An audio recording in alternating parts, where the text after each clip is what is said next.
আসসালামু আলাইকুম ভিউয়ার্স, আপনারা দেখছেন লাঙ্কাওয়ে মালয়েশিয়া পার্ট 2। আমি আপনাদেরকে হার্টবিট চ্যানেলে স্বাগত জানাচ্ছি। আপনাদেরকে আসলে আমি দেখানোর চেষ্টা করছি কিভাবে কম খরচে লাঙ্কাওয়ে এবং মালয়েশিয়া ট্যুর করবেন। আসলে আমরা প্রথম পার্টে দেখেছিলাম এয়ারপোর্ট পর্যন্ত পৌঁছে গেছি। এখন হচ্ছে এয়ারপোর্ট থেকে আমরা বের হয়ে তার আগে একটু জানাই দিই, আমরা যখন কুয়ালালামপুর এয়ারপোর্টে পৌঁছে গেছিলাম, ঠিক কুয়ালালামপুর এয়ারপোর্টে পৌঁছানোর পরে একটা সিম কিনেছি। সিমটা নিয়েছিল মেবি 150 রিঙ্গিট। সো সিম কেনার পরে আমরা নেটটা অ্যাক্টিভেট করে নিই এবং সেখান থেকে লাঙ্কাওয়ের ফ্লাইটে লাঙ্কাওয়ে পৌঁছাই এবং পৌঁছানোর পরে আমরা গ্রেভে কল করি। আপনারা গ্রেভ ছাড়াও যেটা করতে পারেন, যদি কারো ড্রাইভিং লাইসেন্স থাকে, বাংলাদেশি ড্রাইভিং লাইসেন্স, সেটা আপনারা ওখানে নিয়ে যেতে পারেন। ওইখানে নিয়ে যাওয়ার পরে যেটা হবে যে আপনারা ওইখান থেকে খুব সহজেই 3 দিন 4 দিনের জন্য গাড়ি ভাড়া পেয়ে যাবেন। বাট পেট্রোল খরচটা আপনার এবং ড্রাইভিংটা আপনাকেই করতে হবে। সেক্ষেত্রে পুরো শহরটাই আপনারা ঘুরে দেখতে পারবেন এবং খরচটা অনেক কম পড়বে। আমরা গ্রেভ নিয়ে সোজাসুজি হোটেলে চলে যাই। আপনারা এখন যেটা দেখছেন সেটা হচ্ছে হোটেলের পেছন সাইডের দৃশ্যটা। অদ্ভুত সুন্দর একটা দৃশ্য, আসলে এটা বলে বোঝানো যাবে না। পেছনেই, হোটেলের পেছনেই ঠিক সুইমিং পুল, লবি। আপনারা যেটা দেখছেন এটা হচ্ছে লবি, এর সামনেই সুইমিং পুল এবং তার সামনেই হচ্ছে বিশাল সমুদ্র এবং পাহাড়। তো আসলে খুবই চমৎকার। আমরা এয়ারপোর্ট থেকে হোটেলে পৌঁছাতে 4টা বেজে গেছে। পরে হোটেলে ব্যাগটা জাস্ট রুমে রেখে অনেক ক্লান্ত লাগছিল। সো পরে আমরা বিচে যাই এবং সমুদ্রেতে গোসল টোসল করে পরে সুইমিং পুলে গোসল করি। তো হোটেল ভাড়া এখানে আমাদের 3 দিনে দিতে হয়েছে 5000 রিঙ্গিট। হোটেল ভাড়া 3 দিনে 5000 রিঙ্গিট। কারণ আমরা যে হোটেলটা নিয়েছিলাম এটা হচ্ছে সি ভিউ, একবারে সি থেকে খুব কাছাকাছি। আপনারা যদি একটু ভেতরের দিকে নেন তাহলে আরও অনেক কম খরচে পেয়ে যাবেন। তো আমরা এখানে মোটামুটি যাবার পরে যেটা খোঁজ নিয়ে দেখলাম যে আমাদের 3 দিনে 3000 বা 2500 রিঙ্গিটেও হোটেল পাওয়া যায়। সো যেহেতু আমরা সিভিউ নিয়েছিলাম এবং বাংলাদেশ থেকে booking.com এর মাধ্যমে বুকিং করে গিয়েছিলাম, সো আমাদের রেটটা একটু বেশি পড়েছে এবং পিক আওয়ারে আমরা হোটেলটা বুকিং করেছিলাম। সো রুমে পৌঁছে গোসল টোসল করে ফ্রেশ হয়ে পরে দেখি যে ফোনে মোটামুটি চার্জ শেষ। সো এখানে আপনাদের আরেকটা জিনিস বলে রাখি যে এখানে প্রত্যেকটা হোটেলেই 3 পিন প্লাগ। বাট সো আমাদের মোবাইলটা চার্জ দেওয়া যাচ্ছিল না, যে কারণে আমি হোটেলের রুম থেকে বের হয়ে জাস্ট 3 পিন প্লাগ একটা কেনার চেষ্টা করছিলাম। তো সেই সুযোগে শহর আশেপাশের যেই এলাকাটা, শহরটা একটু ঘুরে দেখার চেষ্টা করি। সো আপনারা দেখছেন এখন লাঙ্কাওয়ে সিটি। রাস্তাগুলো প্রচণ্ড রকম পরিষ্কার পরিচ্ছন্ন এবং হাইরাইজ বিল্ডিং এখানে খুবই কম এবং শহরটা পুরোপুরি গোছানো।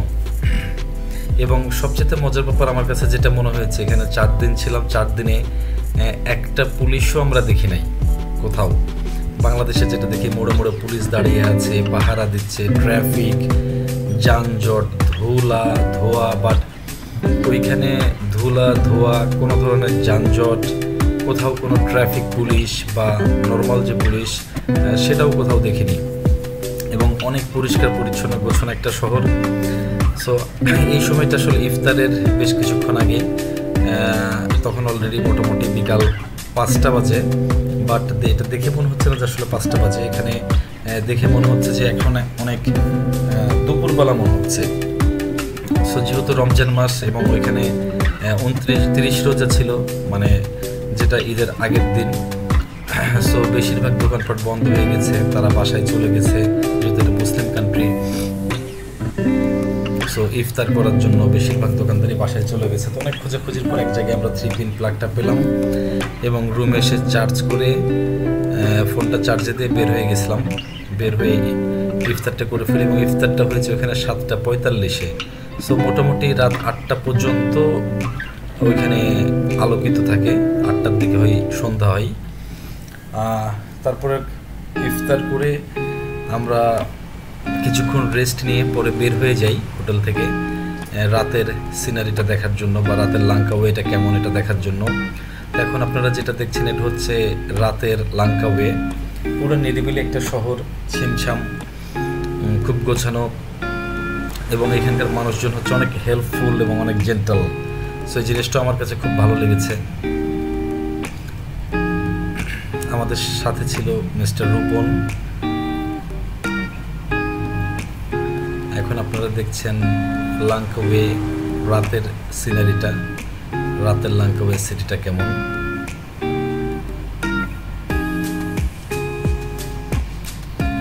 এবং আরেকটা ইনফরমেশন আপনাদেরকে দিয়ে রাখি, এই 4 দিনে লাঙ্কাওয়েতে আমরা একটা গাড়ির হর্ন শুনি নাই। সো মোটামুটি বলতে পারেন সাউন্ডলেস একটা সিটি।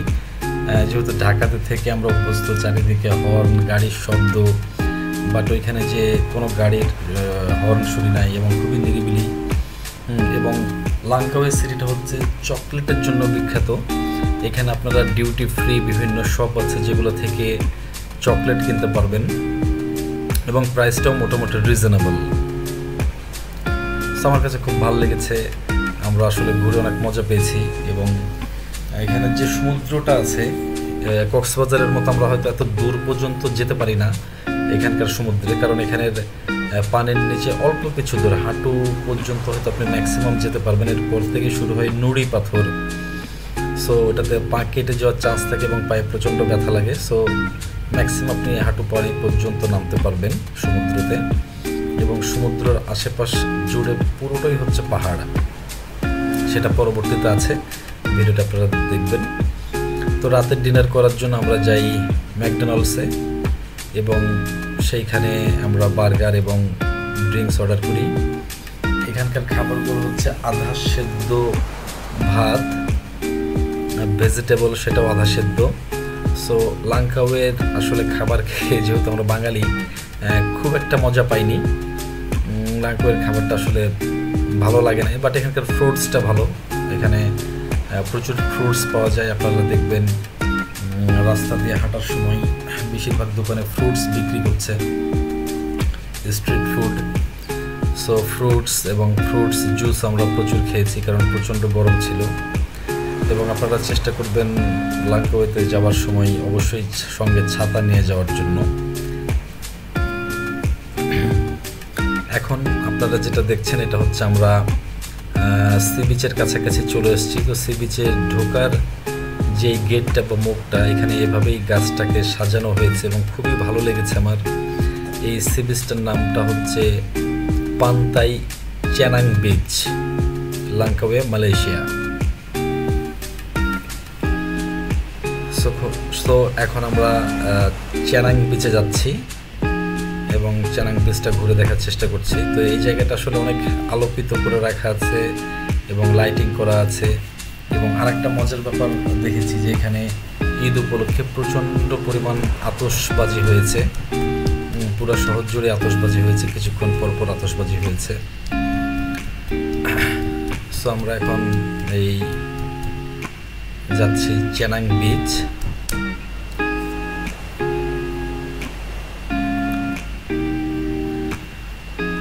বেশ কিছু দূর হেঁটে যাওয়ার পর আপনারা আসলে সমুদ্রটা পাবেন।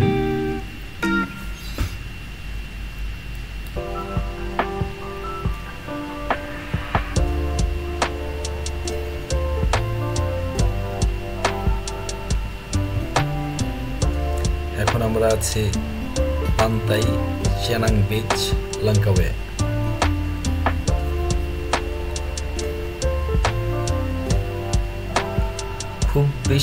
বিচটা খুব বেশি বড় না, তবে সিঙ্গাপুরের চাইতে অনেকটাই বড় এবং এখানে সমুদ্রটা অনেক গভীর।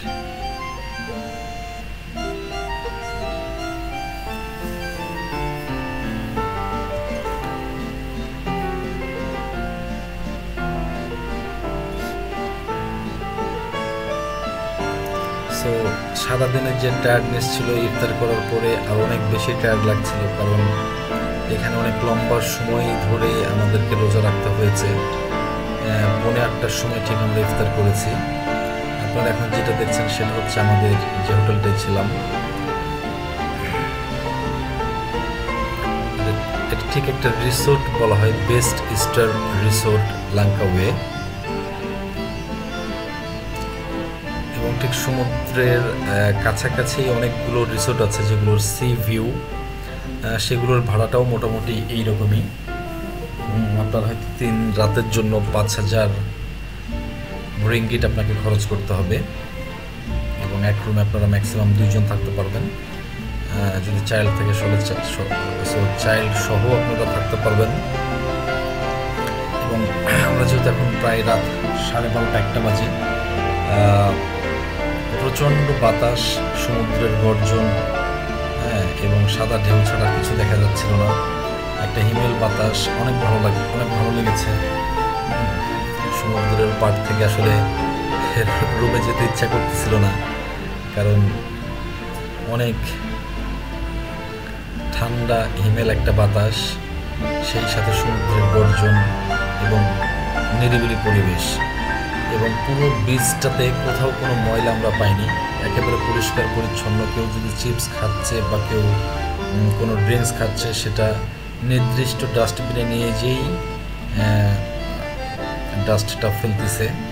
সো এই জিনিসটা এদের থেকে আমাদের অনেকটা শিক্ষা নেওয়া উচিত। আমরা দেখেছি যে আসলে কক্সবাজারের সি বিচে আমরা নিজেরাই নোংরা করি, চিপসের খোসা যেখানে সেখানে ফেলি, তারপরে ড্রিঙ্কসের বোতল, ডাবের খোসা।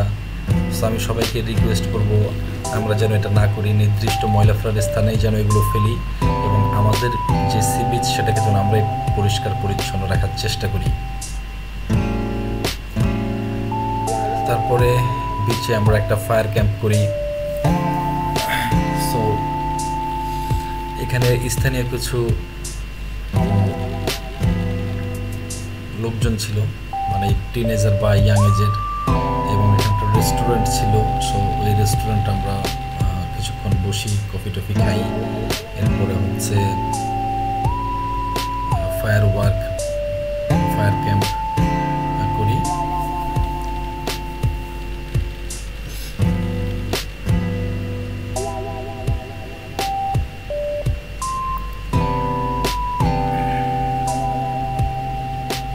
সো আপনাদের এখানে প্রতিদিন খাবার বাবদ যে খরচটা হবে, এটা পার পারসন বাংলাদেশি টাকায় 1,000 থেকে 1200 টাকার মধ্যেই হয়ে যাবে।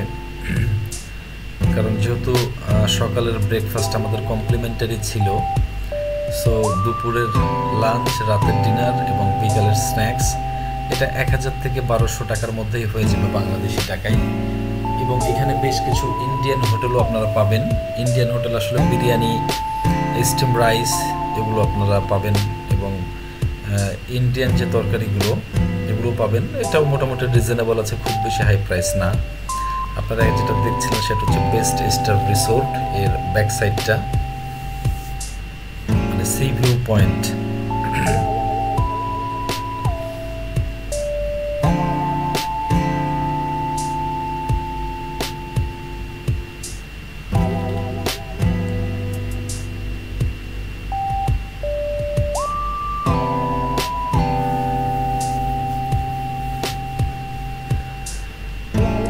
তো লাঙ্কাওয়েতে আপনাদের হয়তো সব মিলিয়ে প্লেন ফেয়ার সহ বাংলাদেশি টাকায় খরচ হবে পার পারসন 30,000 to 35,000 টাকার মতো। আপনারা বাজেট ট্যুরও করতে পারেন, 30 থেকে 35,000 টাকার মধ্যে ভালোভাবে ঘুরে আসতে পারবেন। বাট বাজেট ট্যুর করলে সেটা কিছুটা কমে যাবে, সেটা আপনারা হয়তো 25,000-এর মধ্যে হয়ে যাবে। কারণ এখানে বেশ কিছু জায়গা আছে, যেমন হচ্ছে আপনার ইগল পয়েন্ট বা রিভার ক্রুজ, যেটা সেখানে আপনার একটা কস্টিং আছে। আর একটা কস্টিং হচ্ছে আপনি যখন মিউজিয়ামে যাবেন, মিউজিয়ামের এখানে একটা টিকিট ফেয়ার আছে, মানে টিকিট ফি আছে। এবং আপনারা যেতে পারেন, আমার কাছে খুবই ভালো লেগেছে, সেটা হচ্ছে স্কাই ভিউ ব্রিজ। এই জায়গাটা খুবই সুন্দর, অদ্ভুত সুন্দর একটা জায়গা, এবং পুরোটাই ন্যাচারাল। ওইখানে গেলে আপনাদের মনটাই ভালো হয়ে যাবে। সো ওইখানের পরবর্তী ভিডিওতে আমরা স্কাই ভিউ ব্রিজটা আপনাদেরকে দেখাবো ইনশাল্লাহ।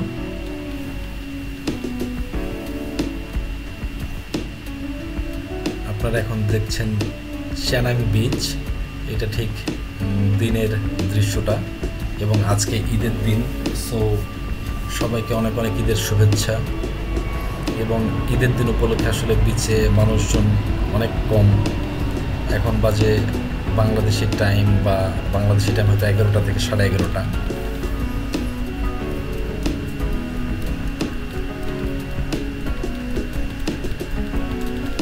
এটা যেটা দেখছেন এগুলো আসলে হোটেল। এখানেও অনেক গেস্ট আছে এবং এখানে প্রচুর পরিমাণ ফরেনাররা বিভিন্ন কান্ট্রি থেকে আসে।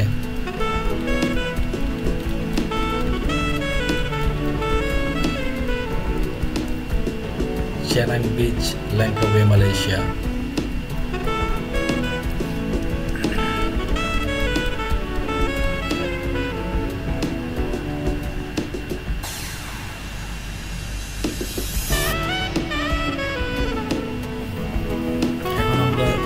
যেখানে যাচ্ছে এটাও একটা রিসোর্ট এবং এই রিসোর্টটা অনেক বড় এবং একটু এক্সপেন্সিভ।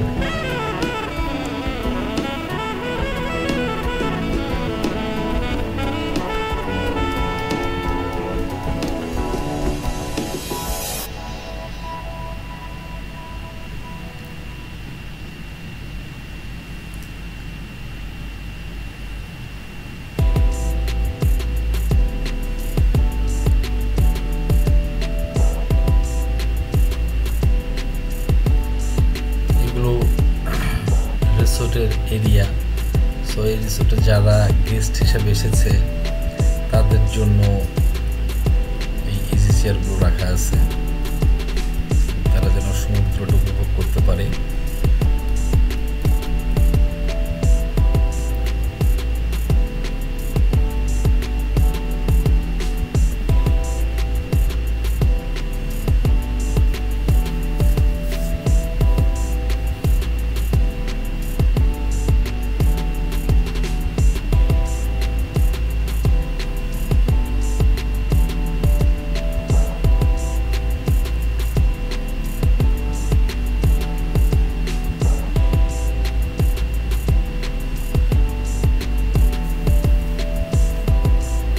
আমরা আসলে ল্যাংকাওয়েতে পৌঁছানোর পরে ওই দিনটা কিছুক্ষণ রেস্ট নিয়েছি। তারপরে রাতের যে ল্যাংকাওয়ে শহর সেটা দেখেছি এবং এখানে আপনাদেরকে প্রচুর হাঁটতে হবে কারণ এখানে রিক্সা নেই এবং খুব বেশি বড় না শহরটা মোটামুটি অনেকটা ছোটই বলা চলে। সো আপনারা এটা শহরটা পুরোটাই হেঁটে হেঁটে দেখতে পারেন। আমরা সেই রিসোর্টে পৌঁছে গেছি এবং এটা একটা আম গাছ। এখানে প্রচণ্ড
এই রিসোর্টটা আসলে অনেক সুন্দর। তো আমরা দুজন মিলে নেক্সট প্ল্যান করি যে আমরা কখনো যদি এখানে আবার আসি তো এই রিসোর্টেই বুকিংটা দেব, কারণ রিসোর্টটা অনেক বেশি সুন্দর, অনেক ভালো লেগেছে আমাদের। এবং এই সময় প্রচণ্ড রোদ ছিল, আমরা আসলে ঠিকমতো তাকাতেও পারছিলাম না রোদের কারণে। তো যে কারণে যদি আপনারা এখানে আসেন তো অবশ্যই সাথে ছাতা নিয়ে আসেন, এটা অনেক উপকারী, এটা এবং আপনাদের কাজে লাগবে।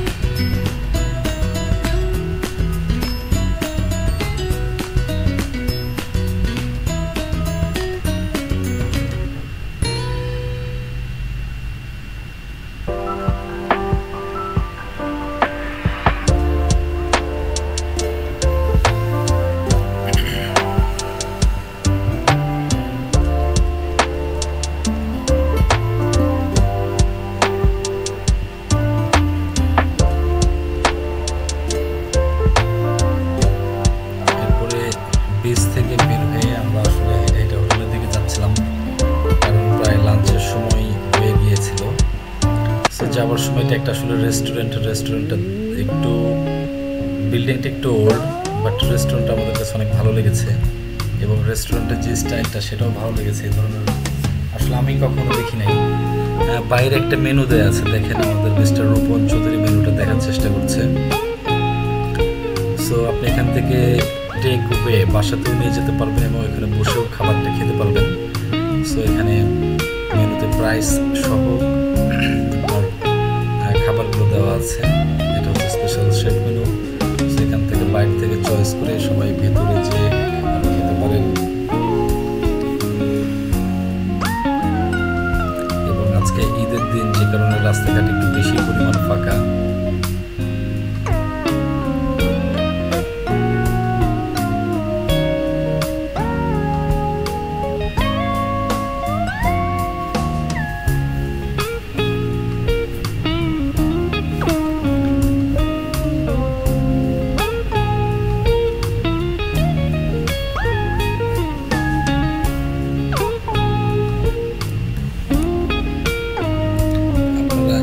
গাড়িটা দেখছেন, এটা অনেক পুরনো একটা মডেল এবং এটা প্রদর্শনীর জন্য জাস্ট রাখা আছে। এবং আরেকটা জিনিস আমার কাছে খুব ভালো লেগেছে, ওরা যেখানে একটু জায়গা পেয়েছে সেখানেই গাছ লাগিয়েছে। সো পুরো গ্রিন একটা সিটি।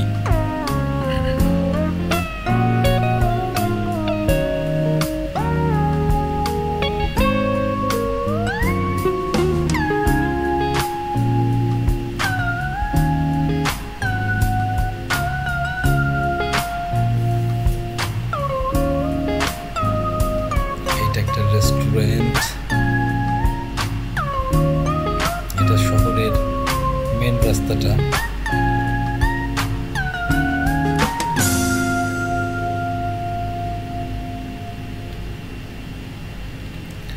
লাঙ্কা ওয়েতে আসলে আমরা বাঙালি রেস্টুরেন্ট অনেক খুঁজেছি এবং পরে শুনলাম এখানে একটা বাঙালি রেস্টুরেন্ট ছিল যেটা কোভিডের সময় বন্ধ হয়ে গিয়েছে, পরে সেই রেস্টুরেন্টটা চালু করতে পারে নাই। সো আমাদের ভাগ্যে ছিল না, দ্যাটস ওয়াই আমরা আসলে লাঙ্কা ওয়েতে বাঙালি কোনো খাবার খাইনি। 4 দিন জাস্ট এখানে আমরা ইন্ডিয়ান ফুড এবং হচ্ছে আপনার স্ন্যাক্স, ফ্রুটস, স্ট্রিট ফুড এগুলো খেয়েছিলাম।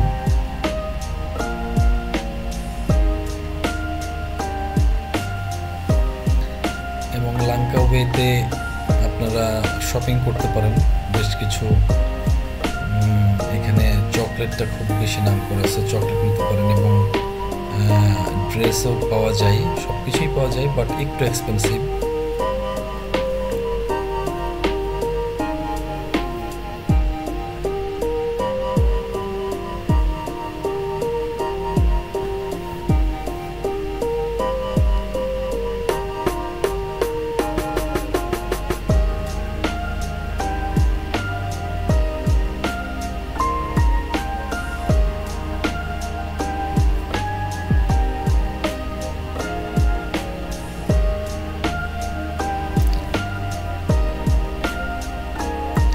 দেখছেন লাঙ্কা ওয়ে সিটি, মালয়েশিয়া।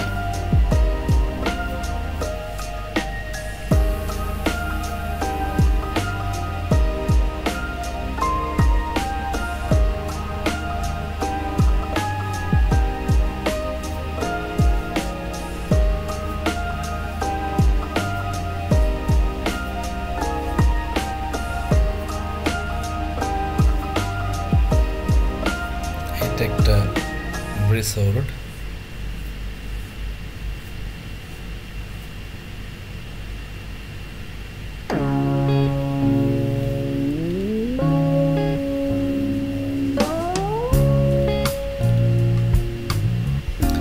ধন্যবাদ সবাইকে ভিডিওটা দেখার জন্য। ইনশাল্লাহ খুব শীঘ্রই আমাদের পার্ট 3 আসবে এবং সেখানে থাকবে স্কাই ভিউ ব্রিজ। সো সকলকে দেখার জন্য অনুরোধ রইল এবং সবাইকে বিশেষভাবে অনুরোধ করছি আপনারা যদি পারেন তাহলে আমার চ্যানেলটাকে সাবস্ক্রাইব করে দিন। ধন্যবাদ। আসসালামু আলাইকুম।